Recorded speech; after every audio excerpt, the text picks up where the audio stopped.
श्री सर्वार्थ साधके शरण्ये त्र्यंबके गौरी नारायणी नमोस्तुते ஞானமே வடிவமாகிய இறைவனுடைய திருப்பெரும் கருணையினாலே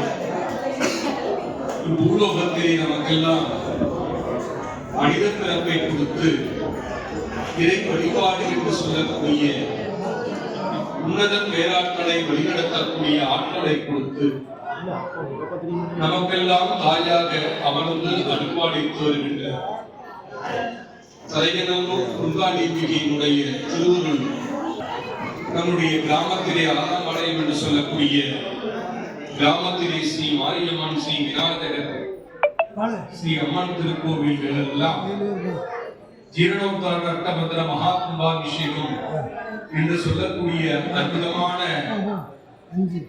ஒரு வைபவ சாந்தியை நடத்தி பார்க்கக்கூடிய அனுகிரகத்தை அம்பாளானவள் நமக்கு வழங்கி இருக்கிறார்.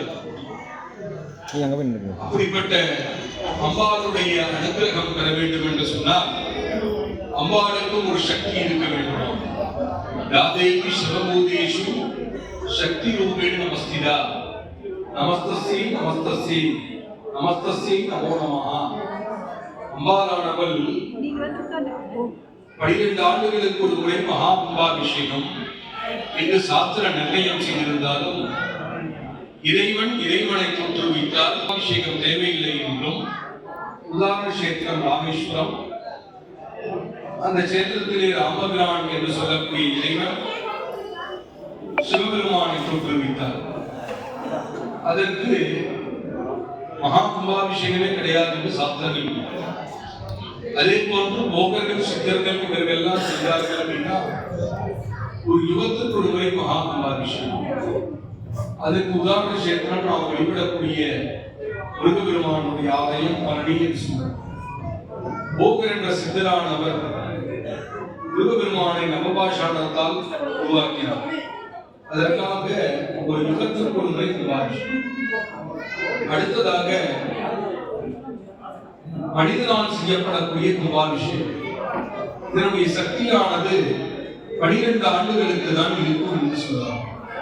ஆகையாலே தான் நாம் 12 ஆண்டுகளுக்கு முன்னாடி ஒரு முறை மகா கும்பாபிஷேகம் மற்றும் புனராவர்த்தனம், அதாவது ஆலயத்தை பழுது பார்த்தல் போன்ற திருப்பணிகளை எல்லாம் செய்து மகா கும்பாபிஷேகம் என்று சொல்லக்கூடிய அற்புதமான ஒரு பெருவிழாவை நடத்தக்கூடிய மகாபாகியத்தை நாம் பெற்றிருக்கிறோம்.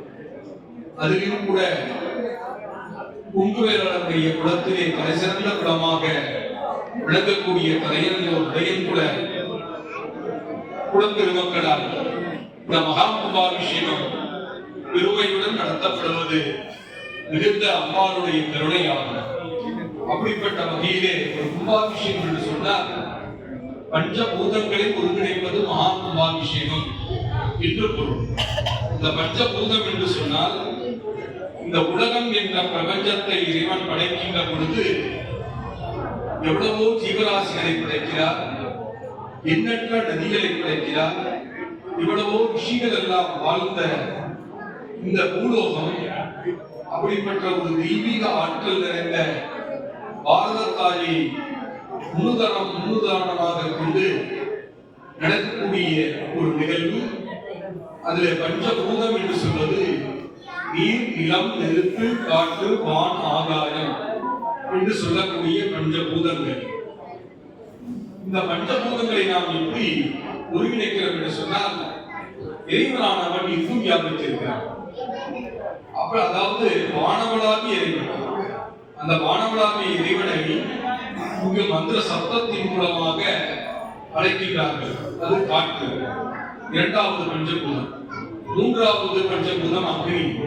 எங்கிருக்கிறது என்று சொன்னால் யாகசாலையில் யாக குண்டங்களை அமர்த்தி அதற்கு மூலமந்திரம், மாலாமந்திரம் போன்ற மந்திரங்கள் மூலமாக மூன்றாவது அக்னியாக இருக்கக்கூடிய நெருப்பு என்று சொல்லக்கூடிய பஞ்சபூதம். அடுத்ததாக நீர், நான்காவது பஞ்சபூதம்.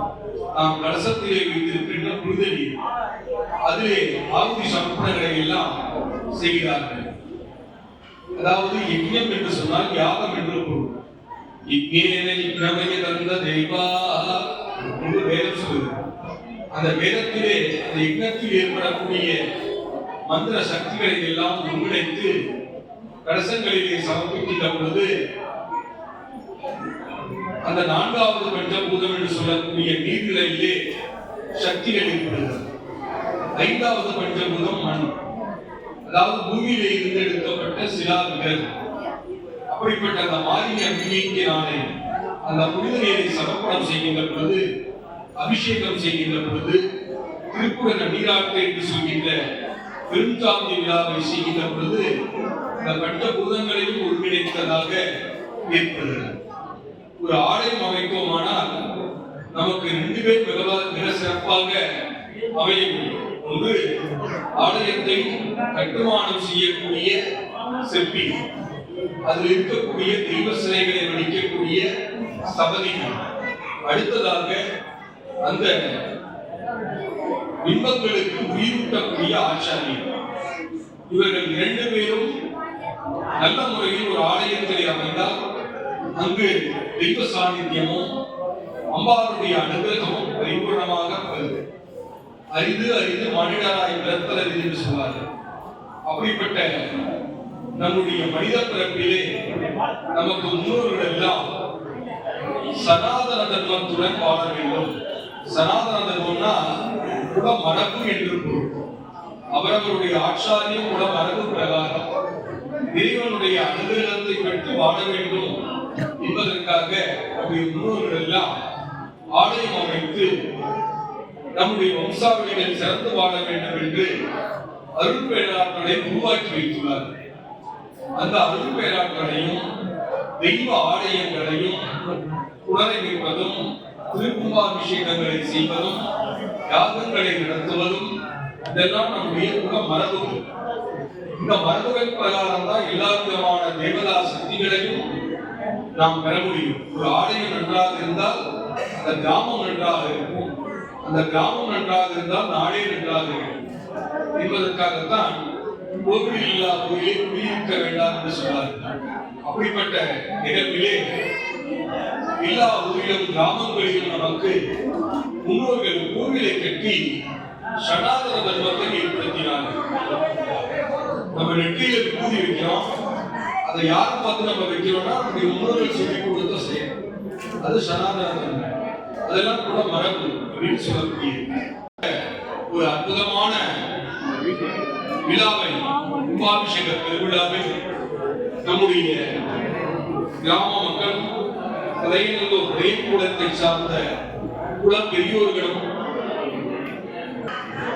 சேரன் குலத்தை சார்ந்தவர்களும் மற்றும் இதர குலத்தை சார்ந்தவர்கள் அனைத்து பேர்களுக்கும் ஸ்ரீ மாரியம்பிகையினுடைய பரிபூர்ண திருவருள் கிடைத்து, அனைத்து விதமான செல்வங்களும் கிடைத்து, அம்பாளுடைய அனுகிரகத்துடன் வாழ்வாங்கு வாழ வேண்டும் என்று பிரார்த்தனை செய்து கொண்டு உரையை நிறைவு செய்கிறோம். ஆசீர்வாதம்.